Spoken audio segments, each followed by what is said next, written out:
Malaysia, যেখানে এখন পর্যন্ত জনশক্তি রপ্তানি হয়েছে প্রায় ১৩ লাখ এবং এই বাজারটিতে সিন্ডিকেট এবং জালিয়াতির অভিযোগে বেশ কয়েকবার জনশক্তি রপ্তানি বন্ধ করে দিয়েছে মালয়েশিয়া সরকার। সর্বশেষ গেল বছরের মে মাসে জনশক্তি রপ্তানি বন্ধের ঘোষণা দেয় মালয়েশিয়া সরকার, যা কার্যকর হয় ২০২৪ সালের ১ জুন থেকে। এর আগ পর্যন্ত বাংলাদেশ থেকে ২৫টি এজেন্সি এবং ২৫০টিরও বেশি সাব এজেন্সি মালয়েশিয়াতে জনশক্তি রপ্তানির কার্যক্রম পরিচালনা করত। তবে নানা সমালোচনার পর এই সংখ্যা ১০০টিতে উন্নীত করা হয়, যদিও নানা ধরনের অভিযোগ, অনিয়ম, দুর্নীতির তথ্য পিছু ছাড়ে না। এরপর কিন্তু অনেকটা মুখ থুবড়ে পড়ে মালয়েশিয়ার শ্রমবাজার, যা বাংলাদেশের জনশক্তি রপ্তানির দ্বিতীয় সর্বোচ্চ শ্রমবাজার।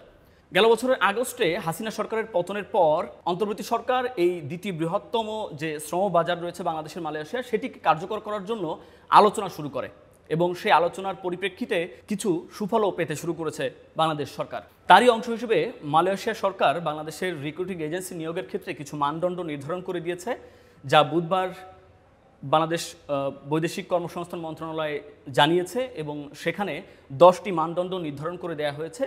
এই 10টি মানদণ্ড বাংলাদেশ সহ ভারত, নেপাল, মিয়ানমার এবং পাকিস্তানের জন্য প্রযোজ্য হবে। অর্থাৎ মালয়েশিয়া যখন এই দেশগুলো থেকে জনশক্তি নিবে, তখন কিন্তু এই যে 10টি মানদণ্ড রয়েছে, এই মানদণ্ডগুলো পরিপূর্ণ করতে হবে।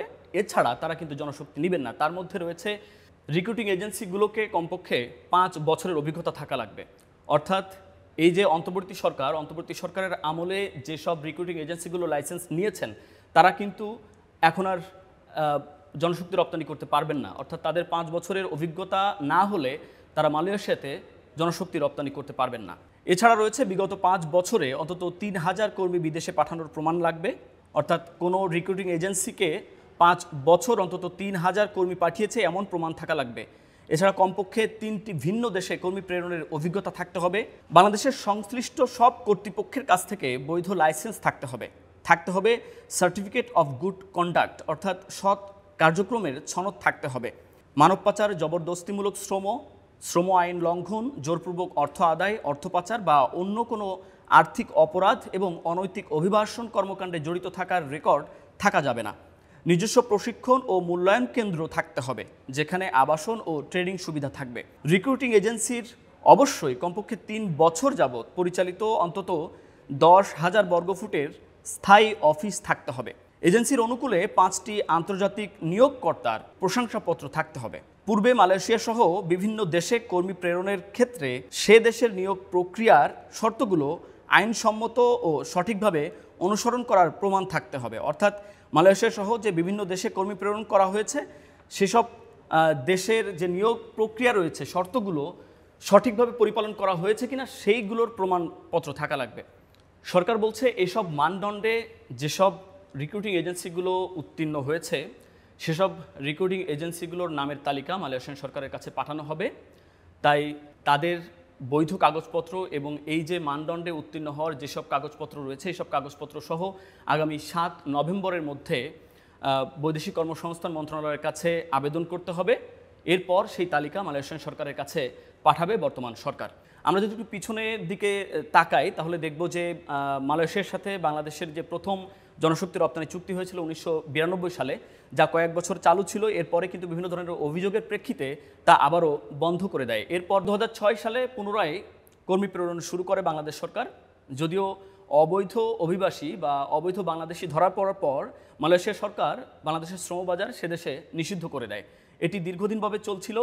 এরপর 2016 সালে পুনরায় চালু হয় এবং বাংলাদেশ সরকার সেখানে শ্রমিক রপ্তানি শুরু করে। যদিও দুর্নীতির অভিযোগ এবং নানা ধরনের অনিয়মের পর আবারও সেটি 2018 সালে বন্ধ করে দেয় মালয়েশিয়া সরকার।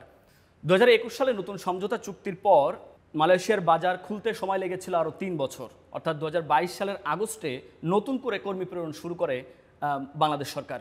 যদিও আমরা দেখেছি গত বছরের মে মাসে বেশ বড় পরিমাণ শ্রমবাজার কিন্তু আমরা পেয়েছি, অর্থাৎ জনশক্তি রপ্তানি হয়েছে মালয়েশিয়ার বাজারে। তবে বৈধ কাগজপত্র থাকার পরেও আমরা দেখেছি যে 17,000 কর্মী কিন্তু যেতে পারেনি। যদিও অন্তর্বর্তী সরকার দায়িত্ব নেওয়ার পর আমরা দেখেছি মালয়েশিয়া সরকারের সাথে যোগাযোগ করে 7,800-রও বেশি শ্রমিক পাঠানোর ব্যবস্থা করেছে এবং সেই প্রক্রিয়া এখনও চলমান রয়েছে। যদিও শ্রমিক নিয়োগ বা শ্রমিক রপ্তানি কিন্তু এখন পর্যন্ত মালয়েশিয়া সরকার বন্ধ করে রেখেছে। অভিবাসী শ্রমিকদের নিয়ে গবেষণা করা প্রতিষ্ঠান রামরু গত বছর জানিয়েছিল যে মালয়েশিয়ার বাজারে একজন শ্রমিকের যেতে খরচ হয় 4.5 থেকে 6.5 লাখ টাকা পর্যন্ত। যদিও বাংলাদেশ সরকার এই খরচ অনেক কমিয়ে জানিয়েছে যে একজন শ্রমিকের ক্ষেত্রে এই খরচ হবে ৭৯,০০০ টাকা।